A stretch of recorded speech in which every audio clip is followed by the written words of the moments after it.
Welcome to the History Guy Podcast, a podcast dedicated to stories of lesser-known historical events told by Lance Geiger, also known as the History Guy on YouTube. I'm Josh, your host, a writer for the channel and eldest son of the History Guy. We tell all kinds of stories about history, from the modern era to the ancient past, so you never know what we're going to talk about next.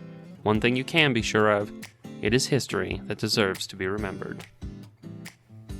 This episode of the History Guy Podcast is brought to you by Magellan TV, a new kind of streaming service aiming to bring you the best documentaries from around the world. On today's episode, we are talking about the War Before the War, or the period of World War II when war had often not officially commenced but was arguably already underway. First, the History Guy will talk about the Undeclared War and incidents between the US and Germany before Pearl Harbor. Then, he will talk about the occupation of Iceland, an officially neutral country that the United Kingdom occupied in a move to prevent Germany from securing the strategically vital island. Finally, the History Guy will tell the story of several incidents of the Phoney War, the period between Hitler's invasion of Poland and the commencement of actual hostilities on the Western Front. Without further ado, let me introduce the History Guy. Germany declared war on the United States on December 11th, 1941, and in many ways that's seen as sort of an unavoidable response to the Japanese attack on Pearl Harbor, but the German declaration of war didn't actually mention the Japanese at all. Instead, it listed three United States destroyers, the USS Greer, the USS Kearney, and the USS Reuben James, as reasons that Germany was going to war with the United States. Those three ships, and what at the time were called incidents, represent a nearly forgotten part of U.S. history, and that is the undeclared war that came before the Second World War. It is history that deserves to be remembered. By the mid-1930s, war clouds were already on the horizon throughout the world. In the United States, the prevailing mood was isolationism and non-interventionism. The U.S. involvement in World War I had been costly, and the national attitude, and the attitudes of powerful members of Congress, was that the U.S. must be prevented from being dragged into another European war. The Congress passed neutrality acts starting in 1935, intended to prevent the nation trading with powers at war. But the 1930s, starting with the Italian invasion of Ethiopia in October 1935, would test the nation's ability to remain neutral in a time of conflict. The slow drift towards war accelerated after the September 1st, 1939 German invasion of Poland. The invasion, ostensibly predicated over a dispute regarding the free city of Danzig, had sparked a broader war. France and Britain had joined military agreements with Poland, largely in an attempt to force a diplomatic solution. But when diplomacy failed and Germany invaded, both were obliged to enter the war. Roosevelt understood that the outbreak of war would include, as it had in World War I, a conflict over shipping in the Atlantic. Despite the isolationist attitude at home, Roosevelt wanted to help Britain as much as possible, without outright violating neutrality. On September 5th, Roosevelt announced an air and sea neutrality patrol. He claimed that the intent of the patrol was to monitor the actions of belligerent ships, and October 7th was joined by the foreign ministers of the American republics in what was called the Panama Declaration, which designated a patrol zone that extended between 200 and 300 miles from the shores of North and South America. The patrolling was done by a task force that included both the Navy and the Coast Guard. If the patrols sighted a U-boat, they were not allowed to attack, but they could monitor and radio its location to British and Canadian forces. In addition, Roosevelt convinced Congress to amend the Neutrality Act to allow so-called cash and carry sales. This provision allowed the sale of goods to a belligerent nation so long as they picked them up from an American port and transported them themselves. In theory, this allowed sales to both sides without threatening neutrality, but as Britain had a large enough navy to prevent German trade, the provision in practice only helped the Allies. U.S. neutrality was looking less and less neutral. The boundary was further tested in September 1940 when Roosevelt signed an executive agreement with Britain called Destroyers for Bases. The agreement traded 50 older U.S. destroyers to the British in exchange for land rights on certain British possessions. The destroyers taken from a reserve fleet were outdated, they were in poor repair, and of little use in the ongoing battle to protect shipping in the Atlantic. In fact, Churchill saw them as virtually useless, but agreed to the deal since he knew that U.S. support was needed after France had fallen to Germany in June. The base's rights supposedly enhanced U.S. defense, but the agreement really allowed the U.S. to take up some defensive responsibilities for places like the Bahamas, freeing Britain to redeploy troops to the war, as well as to allow the U.S. to finance base improvements like airfields that could then be used by the British. Again, Roosevelt was overtly helping the Allies while still pretending neutrality. but cash and carry was pressing its limits. As Britain, who with its empire was bearing the weight of the conflict after the fall of France, was running short of assets that could be used to provide the cash. Churchill sent a 15-page letter to Roosevelt, which was ironically delivered on December 7th, 1940, pressing for help. U.S. opinion was slowly shifting, but not to the point of supporting war. However, the nation was becoming more positively disposed towards Britain. Providing aid was seen as a way to fund the war against Germany without having to fight it ourselves. In March, FDR signed the bill that was popularly called Lend-Lease. The act allowed the U.S. to provide billions in aid, initially to Britain and China, making the U.S. an indirect participant in the war. Lend-Lease was extended to the Soviet Union after Germany invaded on June 22nd. As the Lend-Lease aid represented a substantial investment, Roosevelt then had a reason to extend the neutrality patrol to protect that investment. In July, the U.S. agreed to take over the occupation of Iceland, an agreement that required a formal request from the government of Iceland, which again allowed a redeployment of British troops, but also further extended the U.S. zone in the Atlantic. Eventually, the zone for the neutrality patrol extended 3/4 of the way across the Atlantic. While technically, under the terms of the Neutrality Treaty, U.S. forces were not allowed to attack Axis forces without being shot at first, the U.S. was in practice doing convoy escort, a crass violation of neutrality. The U.S. was, in essence, fighting an undeclared war. On April 10th, the Lease-class destroyer USS Niblack was picking up survivors from a Dutch ship that had been sunk by a U-boat when it got a sound contact that suggested that a submarine was, according to the action report, rapidly approaching a position for attack. The Niblack released a depth charge over the target. That attack appears to have been the first action between the United States and German forces in the Second World War. 8 months before war was officially declared. U.S. public support had significantly shifted by mid-1941. A Gallup poll showed more than 2/3 thought it was more important that Germany be defeated than that the U.S. stay out of the war. U.S. merchant vessels were being attacked, both under U.S. and Panamanian flags, and U.S. warships were escorting convoys through combat zones. It was only a matter of time before U.S. warships found themselves in the fray. On September 4th, 1941, the USS Greer, a Wicks-class destroyer, was carrying mail and passengers to Iceland when it was informed by a British plane that a suspected U-boat was operating in the area. The submarine was the U-652. Following the terms of the Neutrality Patrol, the Greer located the submarine using sonar and broadcast its location to British and Canadian units, but did not attack. The Greer pursued the submarine for nearly 3 hours when, according to the U.S. Navy, the U-652 made a torpedo attack upon the Greer, which detected the torpedo launched by sonar. The torpedoes missed, and the Greer then proceeded to attack the submarine with depth charges. While the Navy initially said the outcome was undetermined, the U-652 survived, fought on until June of 1942. Roosevelt described what was called the Greer Incident as an unprovoked attack, saying in a broadcast on September 11th, "I tell you the blunt fact that the German submarine fired first upon this American destroyer, without warning, with the deliberate design to sink her." He even declared the attack an act of piracy, because don't all great stories involve pirates?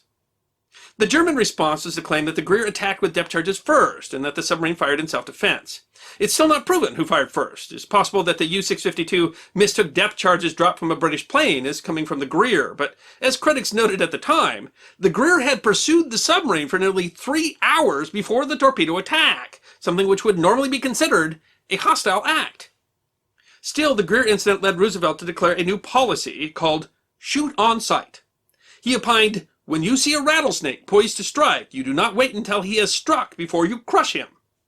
Under the new policy, if German or Italian warships were sighted in waters we deem necessary for our defense, the U.S. ships would attack them. The following month, the USS Kearney, a Benson-Livermore-class destroyer, was docked at Reykjavik when a nearby British convoy was attacked by a wolf pack of German U-boats. On October 17th, the Kearney and 3 other destroyers responded, and following the shoot-on-sight rules, attacked the submarines with depth charges. During the fight, the U-658 fired a spread of 3 torpedoes at Kearney, one striking her amidships. While the crew was able to control the flooding and withdraw, 11 crew were killed and 22 injured. These were American combat casualties, nearly 2 months before the U.S.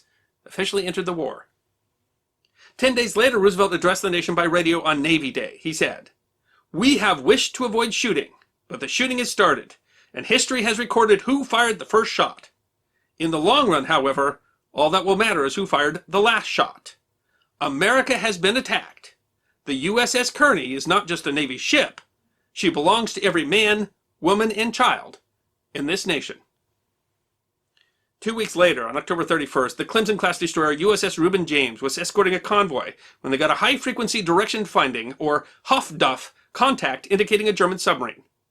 The Reuben James moved to put herself between the suspected U-boat and the convoy and was struck by a torpedo fired by U-552, and apparently intended for one of the convoy's ships. The torpedo detonated the ship's forward magazine, blowing the bow off the ship.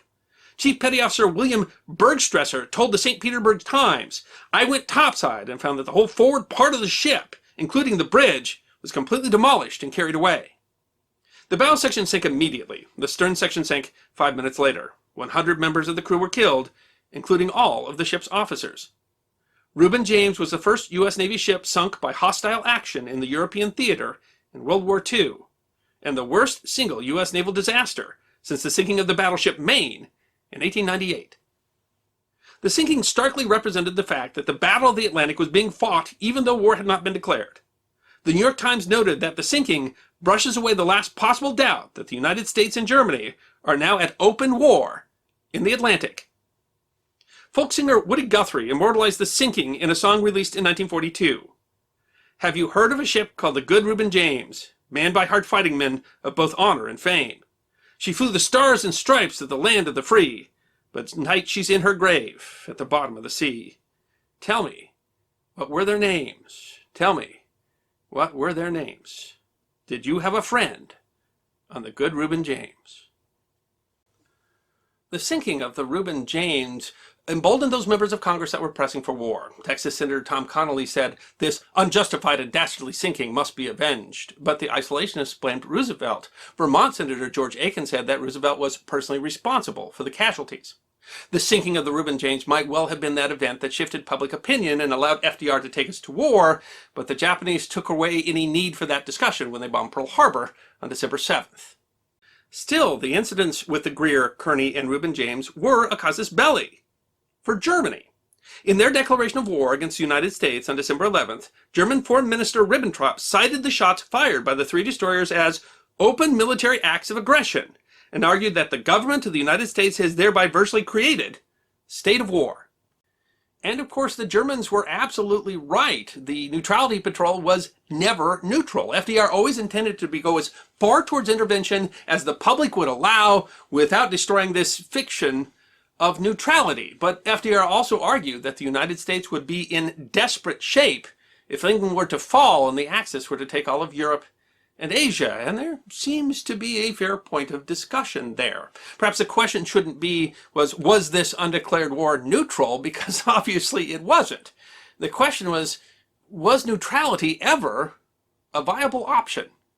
And questions like that will keep historians busy for as long as we study history. But what is not a question is that the casualties of this undeclared war deserve to be remembered. Now, the history guy will talk about the Allied occupation of Iceland, which began in 1940. Iceland is an island in the North Atlantic of approximately 103,000 square kilometers.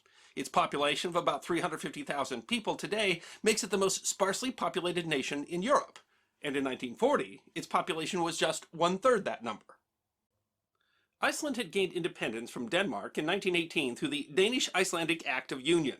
In the act, the two states had formed a personal union, meaning that Iceland recognized the King of Denmark, but Iceland gained full control of state affairs. Iceland controlled its internal business and declared neutrality, but shared defense and foreign affairs as well as the monarch. Most of the nation's population was engaged in farming or fishing, and they had a small coast guard, no standing army. Its position was, however, strategic. Sitting in the North Atlantic would be a perfect location for air and naval bases to either protect or to interdict trade between Europe and the United States. At the outbreak of the Second World War, Britain imposed export controls on Icelandic exports to Germany as part of its blockade, further depressing Iceland's economy, which had been hit hard during the Great Depression. Britain, however, offered Iceland assistance and sought to make them an ally and a belligerent that would allow Britain to not only operate bases from Iceland, but also to prepare a defense against any German attempt to take the island. But Iceland refused, instead choosing, as did Denmark, to remain neutral, disallowing visits by military vessels and aircraft of the belligerents. Germany invaded Denmark April 9, 1940, as a prelude to their invasion of Norway. Outmatched, the Danish armed forces were only able to resist for a brief battle. The German ground campaign lasted only 6 hours, and the Danish government capitulated for fear that resistance would cause the Germans to bomb the capital of Copenhagen. The invasion demonstrated that Hitler did not feel the need to respect neutrality. Despite the conquest of Norway, Denmark continued to affirm both their independence and their neutrality. This put Great Britain in an awkward position, as they were now considering invading Iceland in order to prevent Germany from doing the same. The fear was not unfounded. After the conquest of Denmark and Norway, German Admiral Erich Raeder had presented a plan to invade Iceland, called Operation Icarus. Just as concerning to the British, the German presence in Iceland had increased during the 1930s. The German diplomatic delegation had grown, and trade between the nations had increased. Given the lack of a strong defense force, it was even conceivable that the Germans already in Iceland might be enough to stage a coup. In April, Britain occupied the Faroe Islands, a small group of islands halfway between Norway and Iceland that were a county of Denmark, under the pretense of protecting the islands from German invasion. The government in the Faroe Islands protested, but acquiesced to the British occupation under the agreement that the British would not interfere with their internal affairs. In the end, Britain didn't need to fear a German invasion of Iceland. While Germany determined that it might be possible to take the island, they also determined that they couldn't defend it against the Royal Navy, and so that any garrison there would be cut off. At the time, Hitler was still placing his hopes in a negotiated peace with Great Britain. But unaware of Germany's plans, Britain decided to occupy Iceland. Churchill was even concerned that further negotiations with Iceland could cause the Germans to act, and so, on May 6th, the War Cabinet approved an expedition. The operation had to be prepared quickly, so the unit involved, the 2nd Royal Marines, did not have adequate time to prepare, and many of the troops were not conditioned for sea travel. Traveling in cramped conditions aboard the cruisers HMS Berwick and Glasgow, accompanied by destroyers HMS Fearless and Fortune, many of the Marines became seasick, and one of the new recruitees committed suicide. The British plan, codenamed Operation Fork, called for a surprise, but confused orders meant that a Supermarine Walrus float plane launched by HMS Berwick to scout for German submarines flew over the capital of Reykjavik, alerting the Icelandic government. They dispatched their small force of police officers with orders to tell the British that they were in violation of Icelandic neutrality. The vanguard of the British force, 400 Marines aboard HMS Fearless, arrived at the port. The situation could have been tense, even though the Icelandic force was greatly outnumbered. However, there was no confrontation. The British consul asked the Icelandic police to hold back the crowd so that the Marines could disembark, and they complied. The British moved quickly to capture the Germans that they knew were on the island. The German consul complained that Iceland was a neutral state, and was promptly informed that Denmark and Norway had been neutral states as well. Iceland protested and officially maintained a position of neutrality. However, they de facto cooperated with the British occupiers, who promised favorable business agreements, non-interference in Icelandic affairs, and the withdrawal of all forces at the end of the war, as well as to pay compensation for any damages. In addition, the British agreed to hire no more than 2,200 Icelandic civilians, so as not to disrupt the island's farming and fishing industries. The island was occupied by British and Canadian forces, but with troops needed elsewhere, Britain asked the United States to take over the occupation in June 1941. The change required the agreement of the Icelandic Parliament and occurred 6 months before Pearl Harbor, and so the U.S., still a neutral nation, occupied neutral Iceland. Iceland actually supported the shift, as England's survival in the war was not guaranteed at that point, and they feared an English defeat would result in a German occupation. The U.S. and Britain built bases in Iceland that were used for air and naval patrols that helped to defend the crucial line of supply between America and Canada and Britain and the Soviet Union. It was during the occupation, in May 1944, that Iceland held a referendum that allowed the dissolution of the union with Denmark and the adoption of a new constitution. Allied forces vacated Iceland in 1947, but U.S. forces were back in 1951 to occupy a base after Iceland joined the North Atlantic Treaty Organization. The occupation of Iceland during the Second World War is still controversial among Icelanders. The United States and Britain built things like roads, bridges, ports, hospitals, and airports. And because there was so much economic development due to the war, some Icelanders refer to the war as the Blessed War. But others begrudged the insult to the nation's sovereignty, as well as the impacts on culture that came to an island where at some times the occupying forces represented fully a quarter of the population. Now's the part of the episode where we get to chat with the history guy about what we just heard, what we're going to hear, and some unique stuff that you only get to hear about on the podcast. I think most people know that FDR was preparing for war before the U.S. actually entered after Pearl Harbor, but wow, the extent to which we were already fighting war with Germany is surprising. To what extent did the public know that we were doing some of these things? I think that Roosevelt walked a fine line. I mean, there were people who wanted to go to war, and there were people who very much didn't want to go to war. And I think he carefully walked a line where the people that were pushing for war knew what was going on, and the people who were not didn't really know what was going on. Yeah, that's why I say I don't think that most of the public was aware, though, that we were really putting troops at risk until the Reuben James. Yeah, and it's interesting because I mean I know that FDR kind of had clearly decided that we were going to have to enter this war at some point, and was pushing for something. You talk about the fact in the episode that you really can't call this the actions neutral, but it's clear to some extent that they were aggressive. I see where Germany was saying that these were acts of war. Some of this stuff really was. Yeah, it's interesting that when we went to war, we did not state any of this as a casus belli, but Germany did. And that says something about it. But you can argue over whether FDR really had a choice or whether we really had to be engaged at that point. I mean, there were literally sinking ships right outside American waters in sight of American warships. But it's certainly clear that this was agitating for war, that he was trying to push us in a direction that would take us to where he thought we were inevitably going. Yeah, and that he was looking for something. He knew that he was putting people's lives in danger. And I think he must have known, or at least believed, that he was doing it for a good reason. But he was looking for a way to upset the public. Well, yeah, he was looking to create outrage in order to give an excuse to get into a shooting war. And that's clearly what we were doing. I mean, when your destroyer is following the German submarine, literally just following it along, pinging it, and then pointing it out to British and Canadian ships and planes that are attacking it, that's war. I mean, you're at war. So he was trying to be at war without being at war, with the goal of causing some sort of action that would allow him to be at war. And whether that was, something where he had a choice, or whether whether there was another option, that's a different question. But it's pretty clear at this point that what he's looking for is to precipitate a war through these actions. So one question might be, if not for Pearl Harbor, which of course makes kind of the question of a lot of this stuff moot, would this event have brought us into the war eventually, or were we needing something bigger? Yeah, clearly it hadn't already. I mean, it's hard to say, absent Pearl Harbor, because Pearl Harbor kind of took away all question. But I mean, the fact is, after the Japanese attacked us at Pearl Harbor, we immediately declared war on Germany. So it's clear that he was itching for the trigger, and that Pearl Harbor, it didn't require that we went to war with Germany. Actually, Germany declared war on us. But I mean, he knew that going to war with Japan meant going to war with Germany. So I think... No, I don't think that this would have been enough to make it a shooting war, but I think that we would have continued doing things like this until we moved that direction. He would have found a way. Personally, I think war was inevitable. I think FDR, of course, had already chosen that he was coming in on the side of the Allies, that he couldn't come on the side of Germany. I think he'd realized that neutrality was unrealistic for a number of reasons.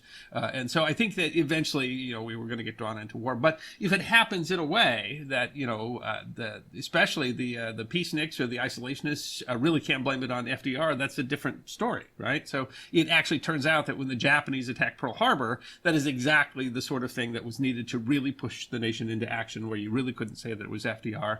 And, that's why that argument came years later, that he knew about Pearl Harbor, he didn't stop it because he knew he needed that. There's different historical arguments on that. I don't think it's overly compelling that he knew about it, but it really does come down to Pearl Harbor ended up being a much more effective way to get his way than to continue kind of poking Germany until they finally, did something that we couldn't, walk away from. Although I imagine, eventually it could have poked Germany enough. But it's clear that there was looking for a casus belli, and though this didn't end up being it for us, I think it's really interesting that historically that ends up being what it was for Germany, because I don't think people realize that at all.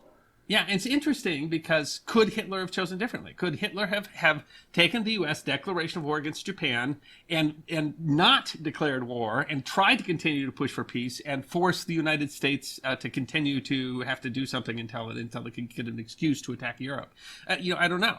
But it is interesting because certainly Germany said, you're chasing our submarines, you're already at war, so fine, we'll declare war on you. But it's an interesting question to say, could Germany have avoided that and then left FDR in a position where he had a reason to go to war with Japan, but still didn't have a reason to go to war with Germany? That's a really interesting question. I've thought about that one because I've seen some people argue that Hitler didn't need to declare war on America after that. He after Pearl Harbor, he could have kept himself from doing it, and I mean, clearly, I guess he didn't want to. But if he did, it was already hard due to public sentiment, at least in part, to convince the Americans that we should focus on Europe first. And I think absolutely, if there's no Germany declaration of war, then we're focusing more on Japan, and that might change somewhat dramatically what goes on in Europe. Yeah, right away we went to the Europe First doctrine, and right away we knew who our allies were, and that suggests that regardless of Pearl Harbor, we already had a plan on what we were going to do and who our allies were going to be. And it's if Hitler hadn't declared war, if the attack on Pearl Harbor did not result automatically in war with Germany, then it might have been a lot harder for FDR to justify, putting our ships at risk, protecting convoys going to Britain. And I mean, it's really kind of interesting because what happens if he really only had a mandate to fight Japan?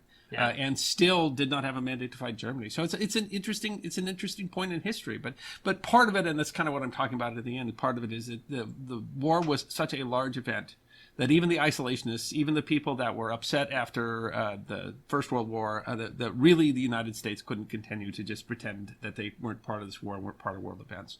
And so I think we were going to end up in the war anyway. Well, and I think this episode, even though you're talking about how FDR is trying to provoke Germany, there's some stuff in there that really makes it clear that there was no way for us to remain neutral anyway. If there was at some point a way for us to remain neutral, we were going to have to make some significant sacrifices. Absolutely, yeah.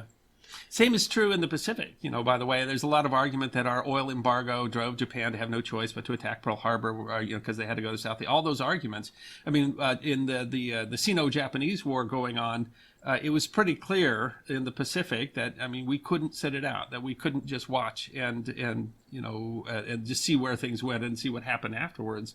And so it might be that our economic, measures were intending to try to provoke Japan into something, because it might be in the same way that it was in Europe, just this realization that we wanted to be a part of this war. We knew we were going to be eventually, that if we, that we needed to figure out a way to get into the war, to make a difference, that way we could control the peace, that would give us more authority, but it also meant that, we simply saw that this war was coming, and we figured that we would be critical to the war, and so we figured we had to get a way around the natural bent of isolationism in the U.S.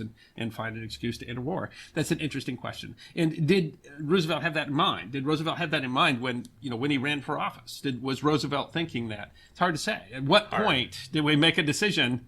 Are we going to go to war, and how do we push the people into war? And we've never quite found that.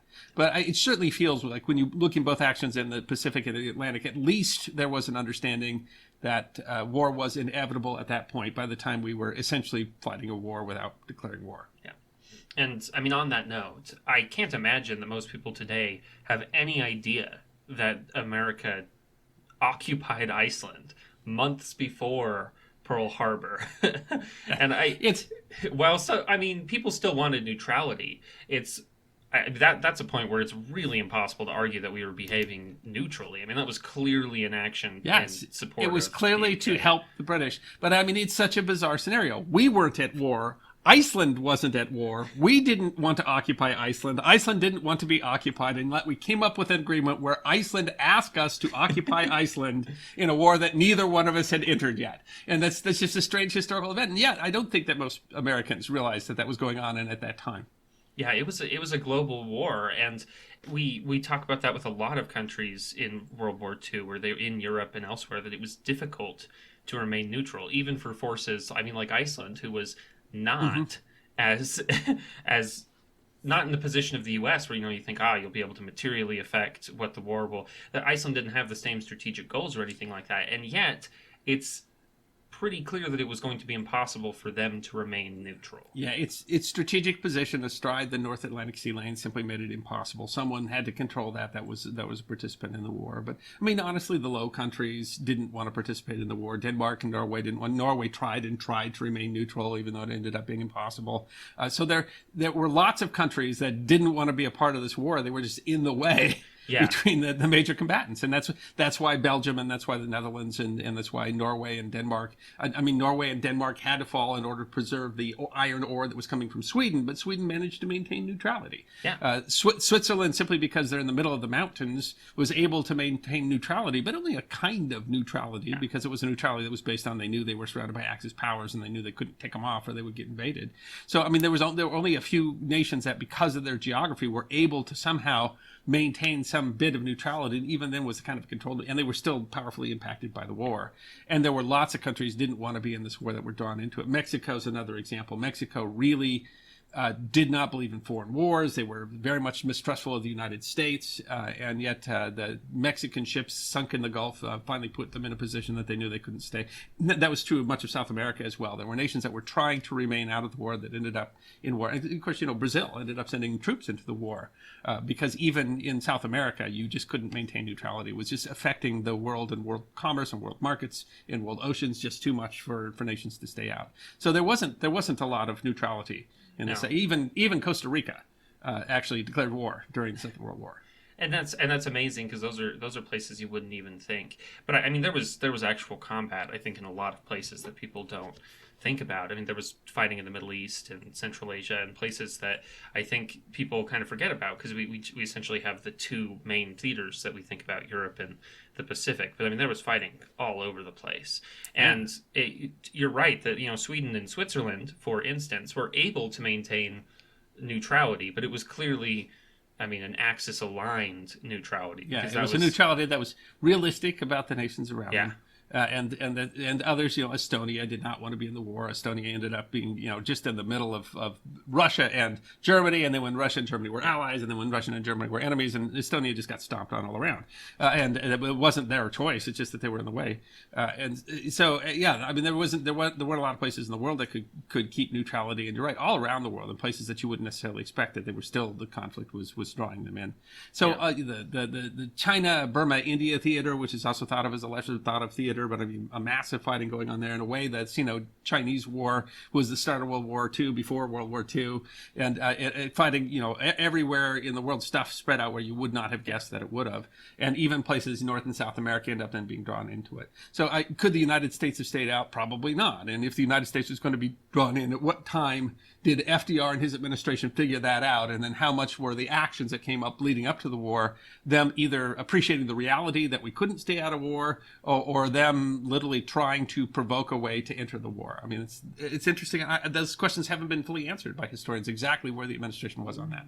But it's pretty clear at the point that we were occupying Iceland, and our destroyers were chasing German submarines, and we started, say, fortifying Wake Island. I mean, I think we realized that Japan was not going to be able to continue to do what they were doing without eventually coming to conflict with the United States.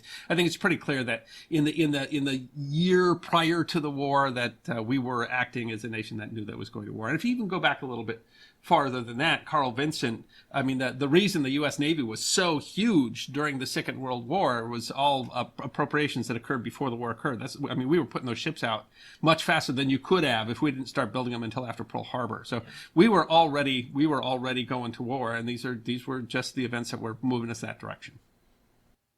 Magellan TV is sponsoring this episode, and as we always do in the podcasts, we like to talk about what we've been watching on Magellan TV lately.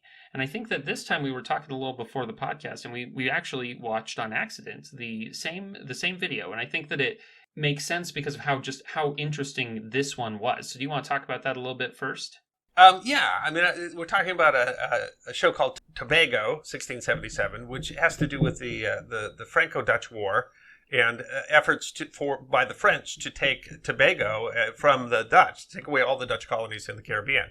And it's one of the things I love about this one is that this is very much an episode of History Guy, and that this is almost forgotten history, but it's combining the archaeology, the looking for these ships, with the story that was told by the Dutch commander that was there on the island. So it's a really fun and interesting story, and it's something that as the history. And of course, I see forgotten history all the time. It's kind of what I do, but it's one of these I really had no idea. I had no idea that there was two different significant battles between Dutch colonists and French ships to try to take away the Dutch colony of Tobago. Those colonial fights are really quite interesting, and it's important to understand how they all came to connect with both Caribbean history, European history, world history. French didn't lose as many ships in the fight, but they were damaged badly enough that they still retreated, and so the Dutch ultimately successfully defend Tobago in this battle. But I thought the same thing, is that this was something that I had not heard of, that I did not know about this fight. And then the archaeology of it really is interesting, that they're going in and looking at these ships and finding, and that kind of is the important stuff that we can learn a lot more about what happened, not just from what we have historically, but from what they can find archaeologically. It showed the archaeology, the historiography, along with the history. That was very fascinating. It was fun to do. I'm saying it's very much like an episode of The History Guy, and that it's forgotten history, but really an interesting battle that you probably never heard of and probably didn't know anything about. And so it's one of those reasons I love Magellan TV. You find so many different things on Magellan TV. Last time I was looking at one where an elephant befriended a sheep. To me, it's a lot like what we look to do in our channel. It just does it as professional documentarians that are doing full-length documentaries. I think it complements with us very well. I'm truly a fan of Magellan TV. Don't get enough time to watch everything I want to watch on Magellan TV.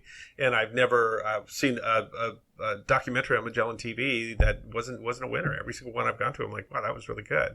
Absolutely. They're always high quality, just like this one. There's always something new to discover. And of course, if you are a listener or watcher of The History Guy, you can go to try.magellantv.com/historyguy, and you can get an offer there. It'll sometimes be a free month. It'll be something like money off of an annual membership. But you like The History Guy, and if you like learning about other stuff, well, beyond just forgotten history, then everything you see there will be worth watching. Next, the History Guy is going to talk about the Phoney War, the Admiral Graf Spee, and the Altmark Incident. There was a period between September of 1939, when France and Britain declared war on Germany over the invasion of Poland, and the spring of 1940, when the Second World War included very little, war. In fact, the period was so quiet that it became known as the Phoney War. But while the events of that period were overshadowed by the more violent years to come, it's not that nothing happened during that period. Things were happening, particularly at sea with merchant shipping. Things that deserve to be remembered. On September 4th, 1939, a Brazilian steamer came upon a lifeboat. The boat had come from the 5,000-ton British steamer RMS Clement. According to the men in the lifeboat, the Clement had been sunk the day before by a German warship. The crew had abandoned ship, but the ship's captain and chief engineer had been taken aboard the German vessel.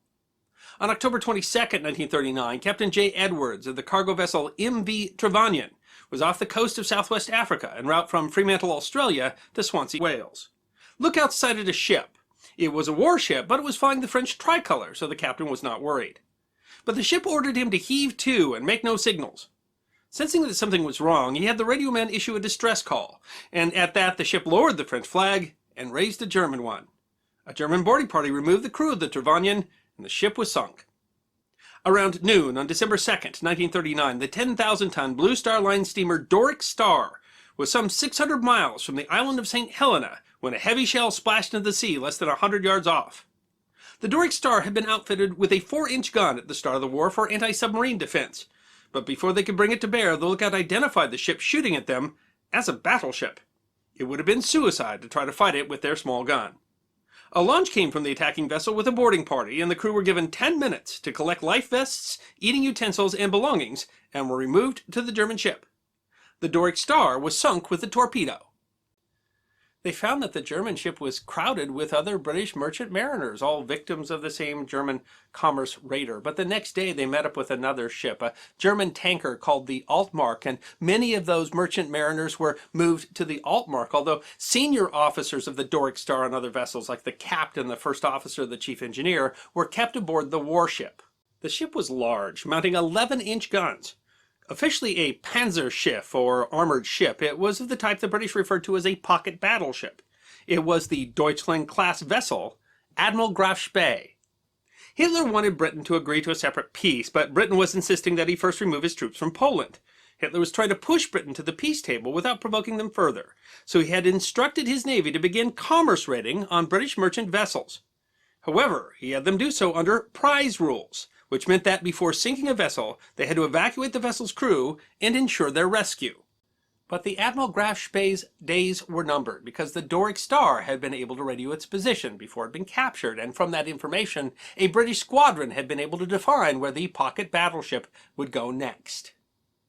Thus, the officers of the Doric Star and several other vessels were locked in 2 tiny rooms aboard the Admiral Graf Spee on December 13th, when they heard the unmistakable sounds of combat.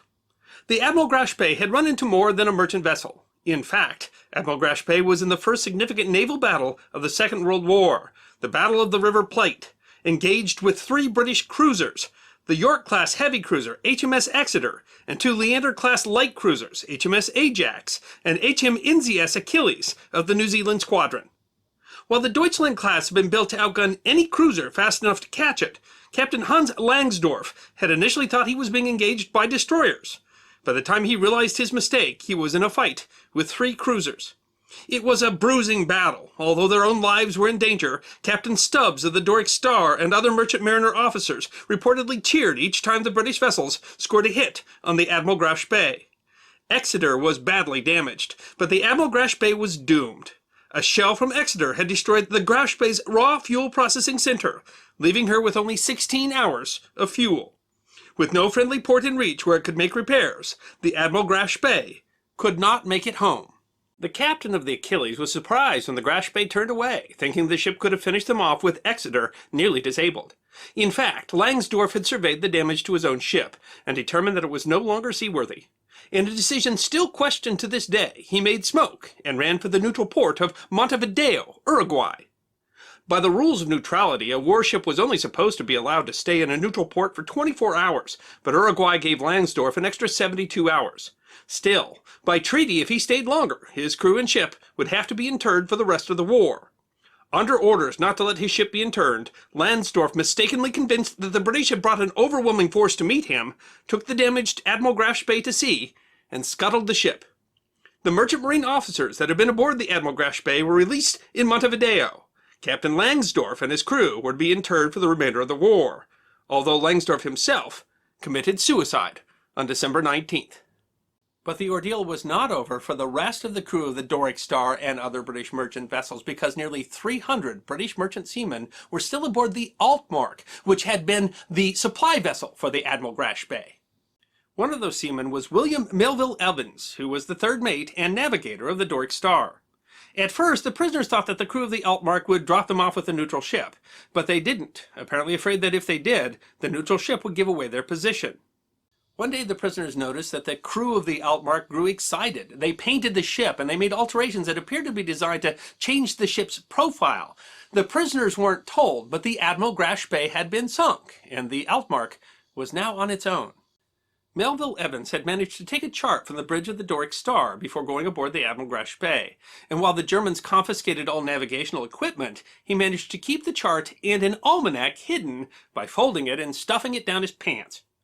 Being mariners, they were able to cleverly use the few tools they had at hand to generally determine longitude and latitude, which they tracked on the chart. For 2.5 months, they wandered the Atlantic Ocean, never getting near land, going first south and then eventually north, past Iceland, and to the coast of neutral Norway. Norway was in a precarious position in the winter of 1939-40. Norway was of strategic importance to both the Allies and the Germans. Germany was very dependent upon iron ore from Sweden, which was shipped from Norwegian ports. Britain wanted to blockade those supplies. The Soviets, at the time aligned with Germany, were attacking Finland, and the Allies would have to cross both Norway and Sweden if they wanted to support Finland. Grand Admiral Erich Raeder of the German Navy saw Norway's shores as the key to controlling the North Atlantic sea lanes and wanted to place U-boat bases there. In short, Norway had many threats to its neutrality, knowing that both Britain and Germany wanted to control Norway and that either may invade under the excuse of preventing the other from invading. The presence of the Altmark was inconvenient, as they knew that it could be used as an excuse by either side to intervene. But the ship, not technically a warship, was allowed to travel through neutral waters. By now, British aircraft had sighted and identified the Altmark, and they knew there were British prisoners aboard. The Royal Navy dispatched a squadron of destroyers to intercept the ship. The crew knew their gambit was risky, with, for example, the prisoners' guards changing from German Navy uniforms to civilian clothes. It's not illegal to carry prisoners of war through a neutral territory's waters, but it does require the permission of the host government, and the crew of the Altmark decided to keep the prisoners a secret because they were afraid that Norway might intern the vessel and its crew. At the prodding of the British, the Norwegian Navy boarded the Altmark 3 different times, searching for prisoners, but every time the German officers of the Altmark told them that they were merely engaged in commerce. In fact, the German sailors would operate the cranes while the Norwegians were aboard so that they wouldn't hear the British prisoners down below, trying to call out to the Norwegians. But in fact, those searches were only cursory. The Norwegians did not want to find prisoners. They had every incentive to let the Altmark pass through their waters as quickly as possible and without incident. The Norwegian Navy even provided Altmark with 2 Navy escorts, torpedo boats, to ensure the protection of neutral shipping. But the British decided to press the issue. On February 16th, with the Altmark just hours from safe harbor, 3 Royal Navy destroyers cut off the ship. The Altmark decided to move into a small fjord called Jossing Fjord and hoped that Norway would protect them. The commander of the British squadron, Captain Philip Van, conferred with the commanders of the Norwegian escorts, asking permission to join them in a search of Altmark for prisoners. The Norwegians refused and even went so far as to aim their torpedo tubes at the British. But Van was given orders by the First Lord of the Navy, Winston Churchill, to rescue the prisoners, but to limit violence against the Norwegians if possible. As the destroyer HMS Cossack approached, the Altmark tried to maneuver to keep them from coming alongside. Outgunned, the Norwegian vessels remained silent. A boarding party came onto the ship, where the Altmark crew offered a brief and uncoordinated resistance, in which 8 German crew were killed and 10 injured. Famously, the boarding party was said to have called into the hold, "The Navy's here!" though William Melville Evans claims to not have heard that line used, even though it became famous in the press.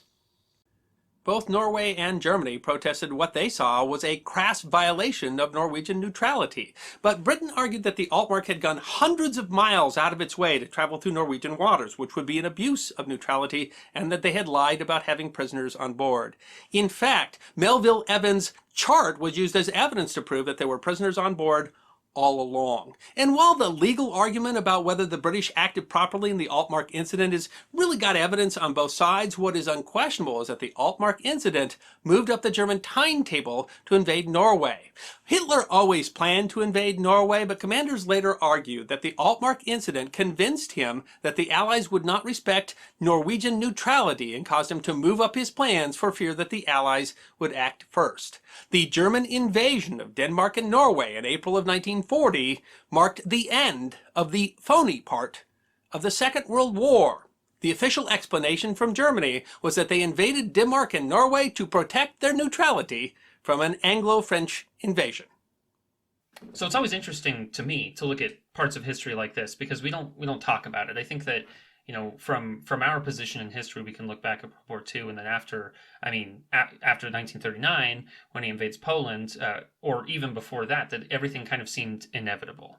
But at the time, I think we have to remember that the real experiences of the people living in it was that it wasn't inevitable. Neville Chamberlain wouldn't have done his diplomacy to appease Hitler if he didn't think that he was going to be able to succeed somehow. But ultimately, I think that we forget all that and we think, oh well, war was always inevitable.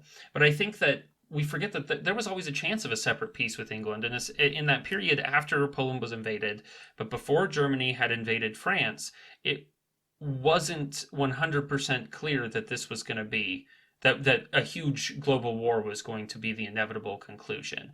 And I think that a lot of people knew, but was there a chance that there was a peace that happened at this time and it was another appeasement? I think that there are people who really believed that that's true, that it could have happened that way. I think when you look at the period of the Phoney War, I don't think it was just a Hitler ruse. I think that both sides are really considering whether they truly wanted to fight this war. I don't think that Hitler invaded Poland in order to draw France and Britain into the war. I think that that he just had set up the imperative enough that the fact that they had signed the Mutual Defense Pact wouldn't stop him. It's interesting. I mean, it's interesting. Could it have been avoided in retrospect? That's a tough question. But at the time, did you believe that it could be avoided? In fact, did you not really believe that it was a war? Yeah, clearly true. And you see that in the Altmark Incident. You have these merchant mariners that are really rather surprised to find out that they're in a war zone, and really rather surprised to have a massive warship show up and take them. So, I mean, I think there were certainly here in the United States, which was still trying to be isolationist. I think there was a widespread belief that this was not going to turn into the size of war that it was. And you see that if you go to England or France, and you're finding audiences there that were opposed to extending this war more. Some of them were pro-German, or maybe were as anti-Semitic as Germany or something like that. And so you had parties. You had parties that were trying to avoid the war who seemed to think that it was avoidable. And that makes the Phoney War era kind of interesting. When they say Phoney War, they really mean that you have the risks of war, but you don't really know you're at war.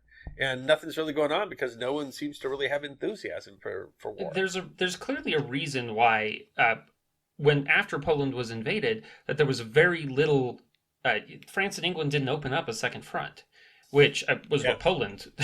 was. I mean, it's kind of what Poland had been promised, and they didn't. And I don't know that the second front was going to save Poland at that point. But I mean, Poland very much believed that it was supposed to, and I think that the fact that the French and the British were still reticent to actually engage, I mean, I think that's indicative that they believed that maybe war could be avoided. And I mean, some people, and certainly now we can look back, and I mean, Hitler had been being aggressive all over the place, and between the Sudetenland and with annexing Austria, all of these various things, it seems inevitable that if they had decided, okay, you can have Poland, that I mean, Hitler would have continued to move on somehow. He always was. I mean, there is an argument that says that Hitler had argued when he ran for office, or when he was trying to take power, that he was going to take back the original borders, and that he had a finite level of territory that he was looking for, and that he would have been fine with that. I find it difficult to believe if you see that how Hitler acts throughout. Yeah. But it's hard to say on a counterfactual level. I think that there's a very strong argument, though, to say that that France and Britain legitimately thought that merely signing a mutual defense pact that told Hitler, if you invade Poland, you're going to war with Britain and France, that they thought that would keep Hitler from attacking Poland. Yeah. That was the shocker to them. And when he did, really, when they made that mutual defense pact, were they really ready to go to war, and were they really thinking that was going to happen? And so I mean, it's interesting because they set that up as a consequence that they didn't think. I mean, I think it's very clear they didn't think was. I mean, they were immediately they sent British soldiers over, not prepared to fight a war, but to start training Polish troops and stuff like that, and they were caught completely off guard. So I think certainly one of the reasons for the Phoney War was that England and France didn't think it was going to start a war. They thought it was going to prevent a war, and they were caught with surprised. And if you look at the BEF went over with infantry tank Mark I's. I mean, if you look at the equipment that they brought over, it's quite clear that Britain was preparing for war and was not yet prepared. And you see that in, say, the quality of the armor that they sent over with the original British Expeditionary Force. And so I think there's a reason too that there's Phoney Wars, that they were like, we were all thinking it'd be a few more years before war. You see that in Germany too with the Kriegsmarine. I mean, there was a much wider plan where they thought they were going to have another at least 5 to 10 years in order to build their fleet before they would be going to war. And so part of the reason for the Phoney War is that I think that to an extent, Europe stumbled into the Second World War. I don't think that any of the three of them, I don't think that Hitler invaded Poland with the intent of picking a war with France and Britain. I just think that he had to, once Hitler makes a promise, he can't back off from it. I don't think that France and Britain signed that mutual non-aggression pact with the intent of going to war with Germany. I think they started with the intent of preventing war with Germany by keeping Germany from invading Poland. They were bluffing, essentially, and saying, hey, try us, and he did. Well, I mean, obviously they weren't bluffing because they didn't go to war. But I mean, they were certainly thinking, but I mean, it's like your dad saying, don't make me pull this car over. Yeah, if you aren't willing, you might.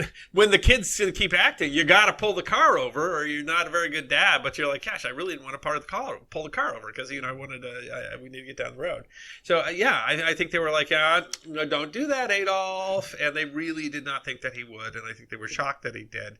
And I think that's why you have the Phoney War, is that you have this period where they're all trying to figure out and be prepared for it, and it makes for, though, an interesting period, and specifically interesting in the acts of the Admiral Grushbay as a commerce raider.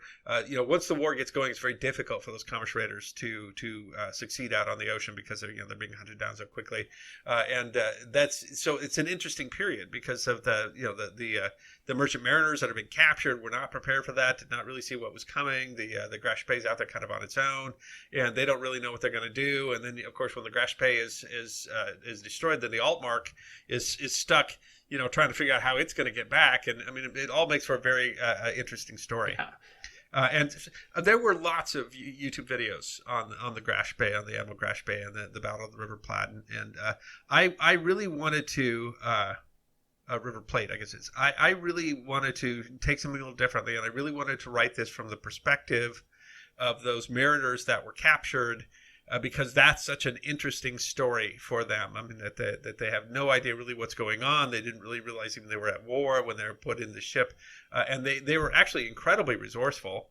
And most of their officers had been taken away, and so you're working mostly with junior officers on merchant ships that are shoved in the hold of another merchant ship, and it's really a compelling story. And of course, it's a compelling rescue, and very arguably, Britain broke the rules of neutrality. They violated the rules of war in order to engage in the rescue. You have to admire the resourcefulness of these guys that are captured, because the fact that they kept track of where they were. I mean, I guess they had not a whole lot to do sitting below decks, but I mean, they were able to do something that was useful. And well, how many mariners alive today could navigate at all by the stars, more or less stand under a grill and see that amount of stars and remember where you are? I mean, these guys are extraordinary, and they were masters of their craft, and they were resourceful, and they didn't just go along with it, and that makes for a compelling story too. Their whole story all around. And I think we've talked about the benefit of hindsight now, that it takes there was a lot of tension at the time because of this concept of is this going to be the war? I mean, they'd been preparing. Everyone kind of thought that there was a war brewing in Europe for years into the 1930s. And so the whole thought of, is this it finally, is that there was a lot of tension because some people, I mean, there had been other points where it seemed like maybe this was it, and then it wasn't. And so you're at this point where there is all this tension, but it's oddly peaceful. Technically, war is already declared, but you don't know if it's gonna stick, or if this is just one more political thing going on. But you wonder. The Germans were trying to affect diplomacy at the time. And their hope is, if we show that we can be really successful at commerce raiding and stuff, that might have some impact on, say, diplomacy of them, France and Britain deciding this isn't worth getting into it. And so I wonder, ultimately the Graf Spee does not turn out that well for Germany. They lose. I mean, they end up sinking a pocket battleship, which was Germany really couldn't afford to sink pieces of their navy at this point. Well, but I mean, at the outset of war, Germany knew that the Kriegsmarine was unprepared, and I think they pretty quickly figured out that their hope was going to have to be in submarines, because they knew they needed more time to build surface ships.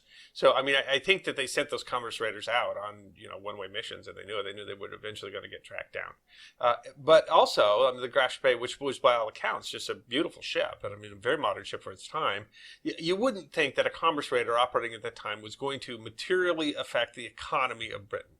So they really were just trying to show that, you really don't want to go to war because this is what's going to happen. And it's interesting because they're able to act in a way that was in some ways kind of more noble, because it was the Phoney War than it would become later in the war. So there were, the captain was literally apologizing for sinking these beautiful ships. And that's, later in the war, then you're sinking everything that you can find. Yeah, no apologies. So it's interesting, and it didn't work out. I mean, the story that I tell in this one, and I think there's a compelling story for it, is that the Graf Spee really was crippled. That the damage to her fuel refinement plant meant that she could not have gotten back to Germany by inner standard. I think the more traditional argument that you're going to hear is that it was they were mistaken about the size of the British fleet, and they didn't have to scuttle Graf Spee. I think that more and more we're coming to the conclusion that reasonably and rightfully assessed that the ship was finished, that it was futile to continue fighting because they couldn't stay in Montevideo and they couldn't make a run for it anymore. And they weren't going to be able to make repairs. Yeah, they couldn't. It's something you couldn't repair in 24 hours. You couldn't repair at sea, and without that fuel refinement, you weren't going to be able to make it home. And so at that point, do you go down blazing? And he wasn't willing to sacrifice his crew to do that. And maybe that's because it was early in the war. Maybe later in the war, maybe he would have done that. Do you think there was a chance of, with what they were doing with, say, the Grash Page? I mean, do you think there was a chance that could have impacted the British diplomacy, that the British might have decided that these were, or was it really just, I mean... We know that there were significant, not insignificant numbers of people and people in power who were very much trying to avoid war, trying to use every explanation to avoid war, who simply did not want to repeat World War I, or had sympathy for the German cause, or thought that things were negotiable. I mean, remember how close the ties were between the royal families, and so there were a lot of people in England who had close ties to people in Germany. So I think that there was realistic reason to think that those powers could become ascendant. So I mean, again, it's a counterfactual, one of these things, what if sort of things in history. But was it unreasonable for the Germans to think that during the period of the quasi-war that they could have convinced the French and or the British that they didn't really want this war? I think it was not an unreasonable thing to try to do. I mean, I think they probably realized it was unlikely. They certainly continued preparing for war, but I mean, I don't think it was impossible, and I think that, they were probably, playing the hand that they were dealt. But I mean, what more was the Grash Bay going to do? It's true. It goes down like the Grash Bay did, or it goes down like the Bismarck did, or the Scharnhorst did. I mean, the fact is that the surface fleet of the Kriegsmarine was outnumbered. Yeah. I think that when we move on to, after the Graf Spee sunk, and then we have the Altmark Incident, it's really interesting because, like we talked about with Iceland, it brings that question of, was it possible for them to remain neutral? Norway was stuck. There were no good choices for Norway to make, because Norway doesn't want to be invaded by either power, but ultimately... Yeah. Norway sitting there with the possibility of being invaded was enough of a risk that, they were essentially being threatening without having to do anything. They had to act. Because otherwise that was going to draw them into war. But acting was going to draw them into war. Yeah. And it's quite clear when you look at it, because Norway. There's points where they could have inspected the ship, and they essentially kind of chose not to. It's pretty clear that what Norway really wanted is for whatever was going to go down, not to involve them. They just were hoping it would be off of their hands, because they knew. Norway knew that if England invaded, or if Germany invaded, that they weren't going to win that fight. Well, and they could have, because they have that moment where the Altmark goes in there, and the Norwegians are like, "Oh, well, you can't come in here, British, we'll shoot," and then they don't. But their choices were pretty crappy there. If they do shoot, if they do shoot, I think England takes that as all right. England wasn't going to take no for an answer. England have an overwhelming force there. Are you going to stand on principle? And what does that really do for you? And, if they had, would that have kept Germany from invading? I don't think so. In fact, I think it might have more convinced Hitler that England had designs on Norway, and might have convinced him more to invade. And so, they didn't have an option, and they did, what they could do. When they were playing their hand, they had a pair of twos. That's what was going on. And they threw down their twos, and Britain threw down a pair of queens, and they were like, okay, this isn't going to work out for us. And I think that ultimately in World War II, and some of the movement into modern wars, to some extent, war was always war. And Europe had these ideas that there should be rules, and that we should behave in certain ways. But throughout all of time, those rules were not always followed. Even when there were supposed to be rules, there were places where people looted and killed in ways they weren't supposed to, and we were always, exacting revenge for this action or that action. But when we get into World War II, we really see that these rules can be awfully flimsy, especially when it comes to total war. And it made you wonder, could war really have any rules at all? And I think that, to some extent, we found out that it's not always going to. Yeah, I mean, and what you find out, I mean, you follow the rules in as much as you want them to follow the rules too. You find that in, say, prisoners. I mean, Yeah. in general, the Germans and the British and the Americans, we treated prisoners reasonably well because we knew they held prisoners too. And you see that in Japan, where it's so dishonorable to be captured that Japan didn't put thought into protecting their own POWs by protecting our POWs. So you can see, the purpose when you talk about the rules of war ends up being selfish, which is what it is in war. And I doubt that there's any true rule of war that any of the powers weren't willing to violate if that meant success in the war. And you see it because all sides did some awful things. But honestly, if you look at the United States after the war, we had gotten onto such a war footing that we were I might get in trouble for this, but I mean, our military and our CIA and intelligence services and stuff were just doing crazy stuff. And they could get away with it because we were on the war footing, and we decided, well, once it's war, then there's no rules. And I think it's not unfair to say that there's some stuff that we did that maybe came from that. Without trying to be overly critical, or I try to keep a neutral position in history.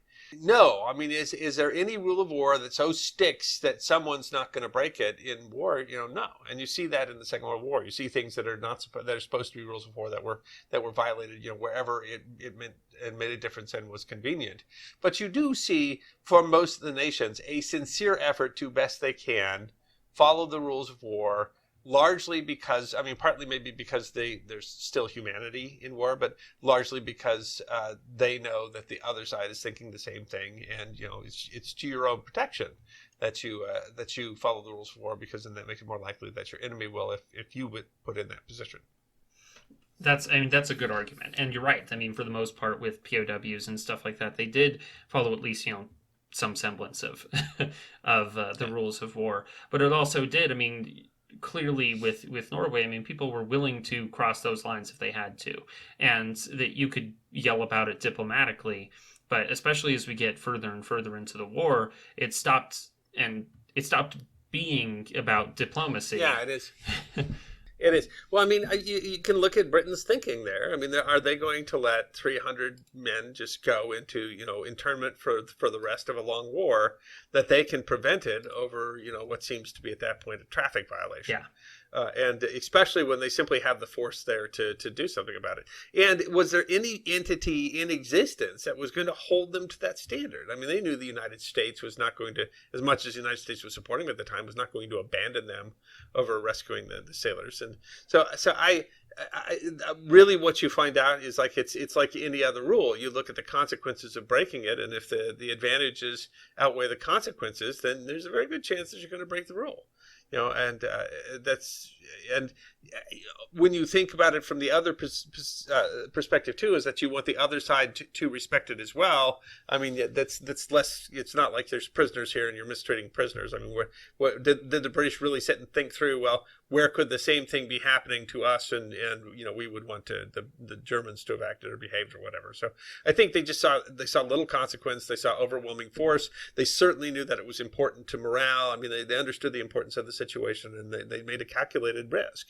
And they took some loss, some consequence for that, but they knew that the advantages would outweigh the consequence. And how rules are, no rule is absolute, and rules have various importance. And how big was this? This wasn't murder; it was a traffic violation. Ultimately, our rules are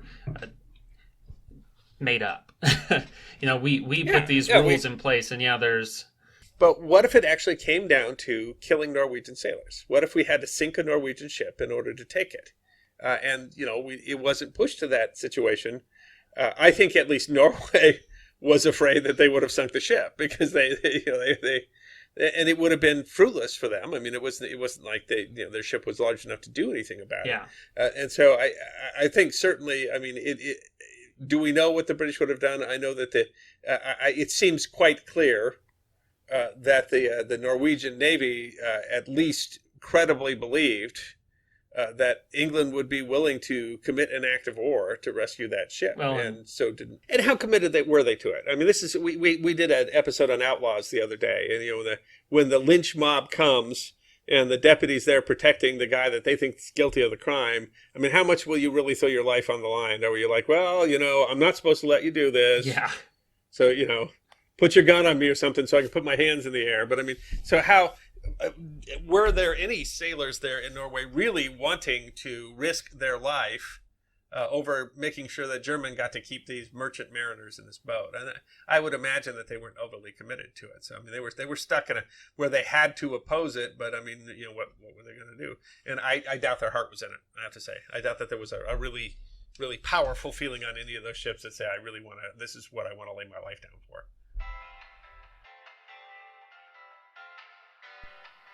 Thank you for listening to this episode of the History Guy podcast.